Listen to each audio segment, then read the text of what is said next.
Arya Kamandanu menimang tusuk konde yang sudah begitu dikenalnya. Tusuk konde berkepala kuning keemasan itu sering dilihatnya menghiasi rambut Narirati. Oh, mengapa tusuk konde ini bisa tergeletak di sela-sela daun ilalang ini? Jangan-jangan telah terjadi sesuatu atas diri Narirati. Aku harus mencarinya. Aku ingin membahagiakanmu, Rati. Bagaimana kau bisa membahagiakan aku? Aku Dangdi, adalah anak kepala desa Manguntul. Aku punya harapan hidup serba kecukupan. Orang tuaku cukup kaya. Kalau kau mau menjadi istriku, kau akan senang dan bahagia. Tidak, aku tidak mau. Rati, banyak gadis lain yang mendambakan menjadi istriku. Mereka juga cantik, dan bahkan ada yang anak orang terpandang. Aku bisa memilih salah satu di antara mereka. Kalau begitu, pilih saja. Apa susahnya? Mengapa kau masih mengganggu aku? Ya, itulah Rati. Walaupun gadis-gadis itu cantik, tapi Narirati, anak Rekian Wuru, jauh lebih cantik. Karena itu aku memilih kau. Rati, aku berjanji, aku akan menjadi seorang suami yang baik. Kau tidak akan menyesal, percayalah. Dangdi, kau tidak perlu berjanji apa-apa. Karena aku tidak bersedia menjadi istrimu. Rati, kau jangan membuat hatiku panas. Tentu saja hatimu panas. Karena kau menginginkan yang tidak-tidak. Rati, aku sudah lama sekali mengenalmu. Sejak kau masih kecil, sampai sekarang menjadi gadis kembang desa Manguntul. Apa kau tidak pernah merasakan getaran perasaanku, Rati? Dangdi, sejak dulu kita bersahabat.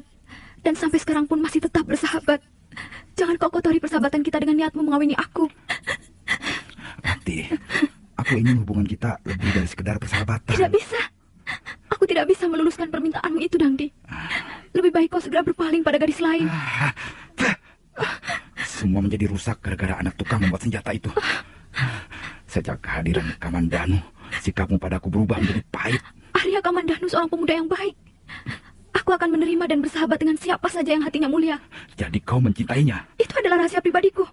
Kau tidak berhak mengetahuinya. Apa kelebihan Kamandanu itu? Aku yakin kau tidak akan bahagia hidup bersamanya. Kamandanu hanya anak seorang tukang pandai besi. Dangdi, mengapa kau ikut campur urusan kebahagiaan seseorang? Harta benda, pangkat, dan kedudukan tidak menjamin kebahagiaan seorang wanita. Rupanya kau sudah termakan rayuan pemuda Kurawan itu ya. Itu pun bukan urusanmu. Jadi kau tetap menolak niat baikku. Dengan cara halus pun, kau tak mungkin dapat mengambil hatiku, Dangdi. Apalagi dengan cara kasar. Rati, dengar. Tidak ada seorang pun di bangunan tua ini kecuali kita berdua. Kalau sampai aku berbuat kasar padamu, tak akan ada yang tahu. Dangdi, tak kuduga anak seorang kepala desa sekotor itu perangaimu. Ingat, kau harus membawa nama baik orang tuamu, Dangdi. Persetan. Kau jangan menasihati aku. Lebih baik kau menerima ajakanku ini dengan sukarela. Sebab kalau tidak... Ayo. Dangdi, lepaskan. Mana kau? Kau hina, kau kotor. Kau tidak pantas menjadi anak kepala desa. Dangdi. Jangan cerewet. Lagi-lagi.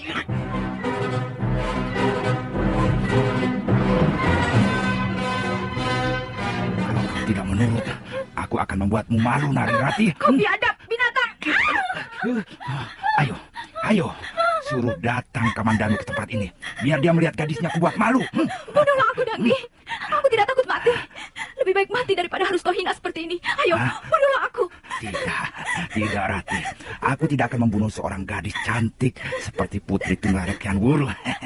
Kurang ajar. Lepaskan aku. Aduh, kurang ajar kau. Setan betina, ku bunuh kau.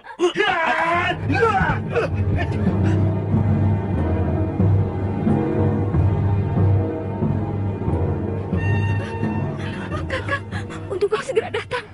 Kau tidak apa-apa, Rati. Dia bermaksud tidak senonoh padaku, Kakak.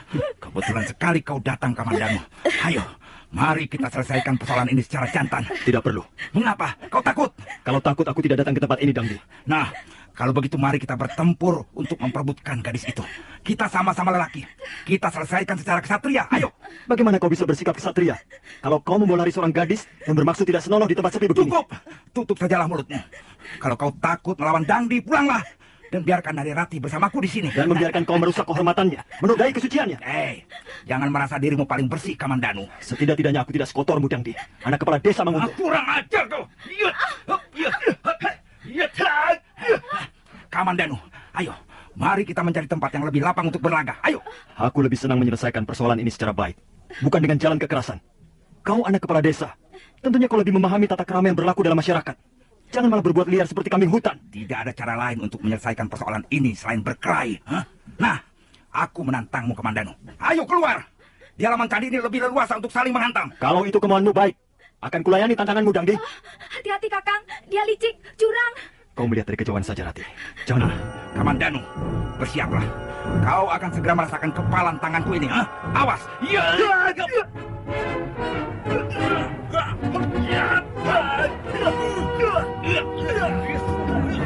Bagus.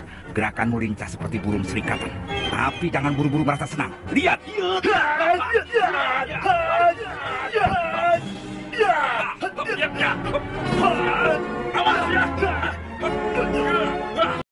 Dangdi menyerang dengan kencang. Sementara Arya Kamandanu berusaha melayani lawannya sambil sekali-sekali balas menyerang.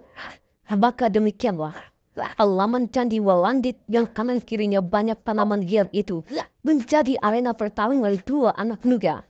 Sementara di atas anak tangga candi, seorang gadis melihat jalannya pertarungan sambil sekali waktu menggigit bibirnya yang merah. Ayo Kamandanu, kau ganti menyerang. Jangan hanya bermain-main loncat-loncatan seperti bajing kurang makan. Baiklah, Dangdi. Akan kuturuti permintaanmu. Arya Kamandanu sekalipun tidak bisa dikatakan pendekar, tapi paling sedikit dia pernah belajar ilmu kanuragan dari Empu Hanggareksa ayahnya. Lain halnya dengan Dangdi yang tak pernah tahu aksaranya ilmu tata berkelahi, hanya main hantam dan seruduk seperti kelakuan seekor babi. Nah, bersiaplah, Dangdi.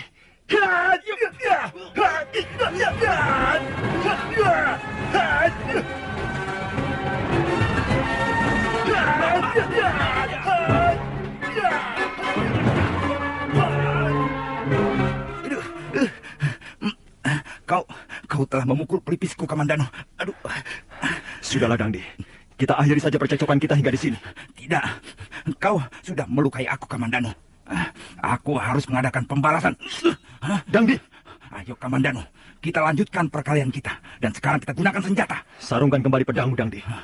Mengapa kau sampai menghunus senjata tajam? Ingat, senjata tajam bisa menumpahkan darah. Aku tidak peduli. Darahku atau darahmu yang akan segera tumpah untuk menjadi saksi peristiwa ini. Ayo. Dangdi, jangan memaksa aku bertindak terlalu jauh. Kau pengecut, penakut.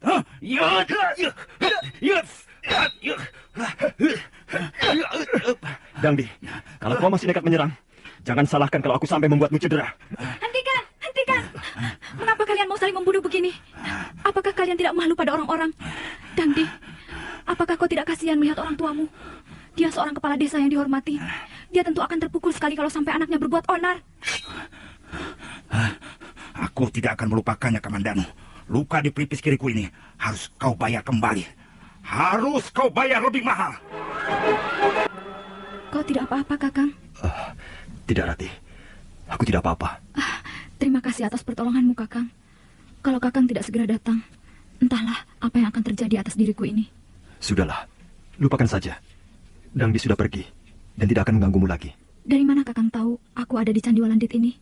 Kau mengirim pesan melalui bibi Rongkot? Oh iya, aku menitipkan salam pada pembantumu itu. Aku menunggu di tepi padang ilalang. Baru saja aku duduk, tiba-tiba Dangdi datang menggodaku, lalu memaksaku pergi ke tempat ini, Kakang. Aku juga datang ke tepi padang ilalang. Mendadak aku menemukan tusuk konde ini. Ini tusuk kondeku, Kakang. Mungkin terjatuh waktu Dangdi mengejar aku. Celaka. Rupanya gerimis sudah turun, Rati. Iya, Kakang. Mendung tebal sekali di angkasa. Mari, kita masuk ke ruangan candi. Gerimis makin deras dan angin bertiup kencang.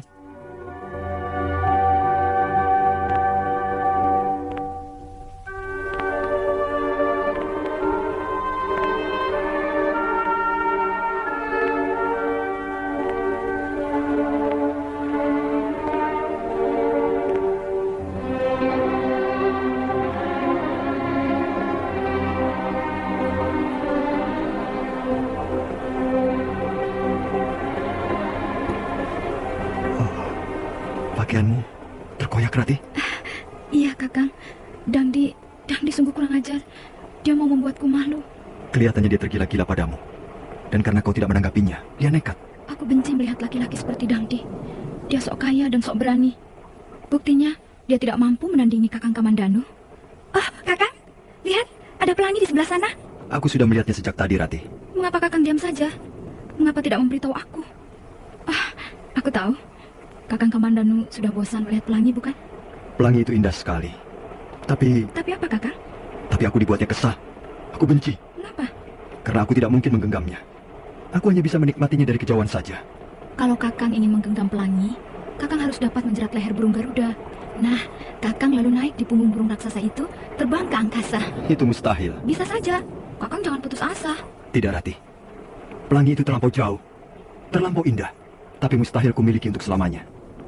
Kau tidak percaya? Sebentar lagi dia akan lenyap. Lenyap begitu saja. Kakang cepat berputus asa. Kasihan nasib pelangi itu kalau sampai harus lenyap begitu saja. Seharusnya Kakang berusaha untuk menggenggamnya dalam tanganmu yang perkasa itu. Sudahlah, Rati. Mengapa bicara kita jadi ngelantur ke sana kemari? Kakang, aku dingin. Di situ banyak angin. Pindah saja ke sebelah sana. Agak merapat ke dinding batu. Aku mau duduk di sini saja, dekat denganmu supaya hangat. Kau juga dingin, Kakang? Aku sudah terbiasa melawan udara dingin, Rati. Kakang Kamandanu, apakah kau tidak tahu bahwa aku mencintaimu? Mengapa kau tidak bisa membaca isi hatiku? Nari Rati, aku mencintaimu. Tapi aku ragu-ragu. Aku bimbang. Jangan-jangan aku bertepuk sebelah tangan. Bagaimana perasaanmu, Kakang? Apa maksudmu, Rati? Kau senang kita berada di tempat seperti ini? Iya. Tapi kita tidak boleh terlalu lama berada di sini. Nanti kau ditunggu-tunggu ayahmu. Kakang Kamandanu, mengapa kau tidak mau berterus terang padaku? Katakanlah bahwa kau mencintai Nari Rati, dan diriku ini akan menjadi milikmu selamanya. Oh, Rati, aku memang pengecut. Entahlah, mengapa aku menjadi pengecut seperti ini? Apakah aku terlalu tinggi hati? Coba genggamlah tanganku ini, Kakang. Bukankah dingin sekali seperti air telaga di puncak gunung? Ayo, Kakang, genggamlah tanganku. Apakah bibirku membiru karena dingin? Katakanlah, Kakang. Oh, aku gemetar. Aku menggigil bukan karena udara dingin. Tangan Nari Rati sangat halus, seperti tangan Dewi Supraba dari kayangan. Dan pandangan matanya sangat lembut. Kakang, mengapa kau tidak mau duduk merapat padaku? Nari Rati, kau pasti hanya akan mempermainkan aku. Kau cantik. Banyak pemuda yang mengincarmu untuk dijadikan istri. Mengapa kau malah menggeser, Kakang? Kau tidak senang duduk bersamaku? Kau seperti pelangi itu, Nari Rati. Indah dan rupawan. Tapi bagiku hanya bisa menikmati dari kejauhan. Baiklah, mungkin kau tidak senang padaku, atau bahkan kau membenci aku. Kalau begitu, aku pergi saja. Rati! Aku mau pulang.